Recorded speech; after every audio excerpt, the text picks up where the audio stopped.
Assalamualaikum warahmatullahi wabarakatuh. Welcome to Johan Bakso. Gimana kabar kalian? Semoga sehat semuanya ya. Oke teman-teman, di kesempatan video kali ini Johan akan berbagi resep bakso dengan komposisi 3 kg daging ayam mix setengah kilo tetelan sapi. So buat teman-teman yang membutuhkan resep ini, stay tune terus di Johan Bakso.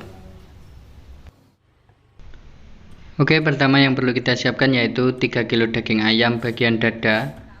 Gunakan ayam segar supaya hasil baksonya lebih gurih, dan gunakan ayam yang sudah besar teman-teman supaya hasil baksonya lebih padat, lebih mengembang, dan hasilnya itu lebih banyak. Bersihkan bagian tulangnya, kita ambil bagian dagingnya saja. Kita gunakan 3 kg daging ayam bagian dada. Oke, yang kedua yang perlu kita siapkan yaitu setengah kilo tetelan sapi.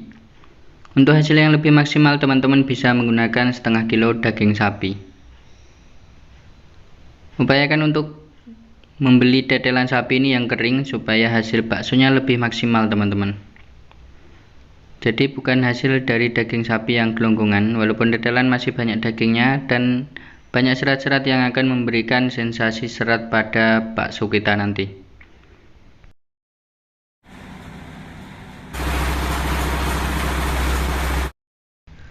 Setelah kita giling kasar semua bahan yang sudah kita siapkan tadi, langsung kita siapkan bumbunya. Buat teman-teman bisa catat 100 gram bawang putih mentah, 4 sendok makan garam kasar, 6 saset kaldu sapi yang kecil, boleh merek apa saja. Apabila teman-teman punya bawang putih goreng, teman-teman bisa menambahkan 50 gram bawang putih goreng dan 50 gram bawang merah goreng. Itu rasanya akan lebih mantap. 75 gram penguat rasa atau micin, 1 saset lada bubuk. Buat teman-teman yang suka pedas bisa gunakan 2 saset lada bubuk, 1 sendok STPP agar baksonya lebih padat, dan 1 pucuk sendok makan baking powder agar lebih mengembang ya. Setelah itu kita siapkan setengah kilo tepung tapioka. Kita letakkan di wajan adukan semua bahan yang sudah kita giling kasar tadi, tambahkan 3 sendok makan kecap manis, lalu kita aduk di wajan pengadukan ini teman-teman.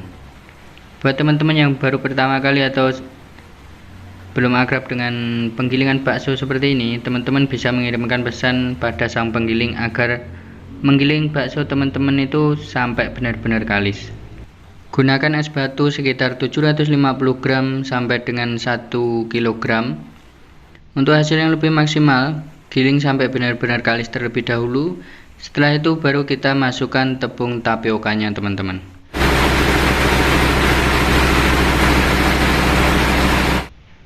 Setelah beberapa saat penggilingan, kita buka wajan adukannya. Kita bersihkan daging-daging yang masih menempel di wajan adukan. Kita kembalikan ke dalam wajan adukan supaya nanti bisa tercampur sampai benar-benar kalis teman-teman. Setelah kalis, kita angkat dari wajan adukan, lalu kita timbang. Dari semua bahan tadi itu menghasilkan 5 kg adonan bakso. Setelah itu kita bawa pulang, siapkan air setengah panci, panaskan sampai mendidih. Setelah mendidih, kecilkan apinya, lalu siap untuk membulatkan baksonya teman-teman. Di sesi pembulatan ini teman-teman, apabila teman-teman masih pemula dan masih belum bisa cepat dalam pembulatan bakso, teman-teman harus menjaga suhu dalam air supaya tetap dalam keadaan panas, supaya kita dalam mencetak baksonya nanti tetap bisa bulat teman-teman. Yaitu dengan cara teman-teman mengecilkan apinya, jaga supaya suhu air tetap panas tapi tidak mendidih. Setelah itu teman-teman bisa bulatkan baksonya sampai selesai. Setelah selesai, besarkan kembali apinya, tunggu sekitar 10 menit. Apabila bakso teman-teman sudah mengeras, aduk supaya matang merata.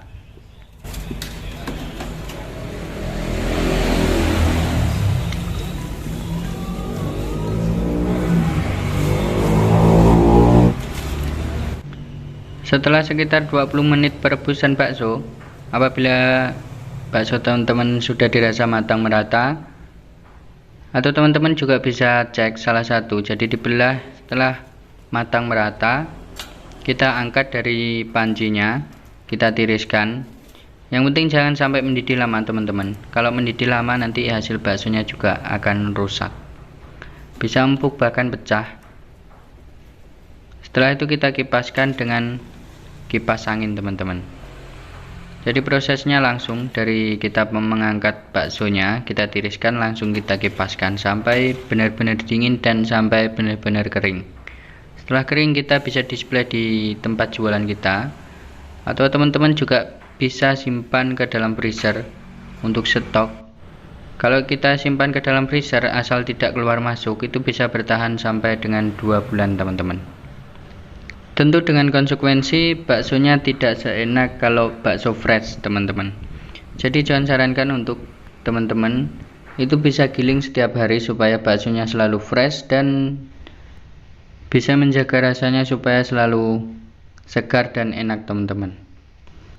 Tentu kalau bakso yang fresh itu akan lebih diminati oleh pelanggan, oleh konsumen. Jadi John sarankan untuk teman-teman pedagang pemula ataupun teman-teman yang baru pertama kali membuat bakso, itu jangan terlalu sering menyimpan baksonya supaya baksonya tetap fresh. Dan untuk tingkat kekenyalannya kita bisa cek. Nah, ini kenyal banget ya teman-teman, lebih padat. Untuk tingkat kekenyalan seperti ini kita bisa buat jangan terlalu encer untuk adonannya teman-teman, supaya nanti lebih kenyal dan lebih padat. Untuk rasanya enak, memang sedikit agak asin karena kita menggunakan garamnya sedikit agak banyak tadi. Buat teman-teman yang tidak suka asin bisa gunakan garam 3,5 sendok makan saja, tetapi tidak terlalu asin banget. Buat saya sih pas, tapi buat teman-teman yang tidak suka asin bisa menggunakan 3,5 sendok makan garam kasar. Untuk bakso besarnya juga kenyal banget teman-teman, padat. Untuk tekniknya teman-teman bisa simak dari awal supaya tidak ada kekeliruan dan teman-teman bisa berhasil dalam membuat bakso yang kenyal seperti ini teman-teman. Dan bagaimana untuk bakso isiannya? Untuk bakso isian bakso merconnya teman-teman, ini masih kenyal juga.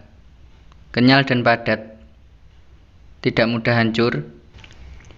Oke, semoga video ini bermanfaat. See you in the next video. Wassalamualaikum warahmatullahi wabarakatuh.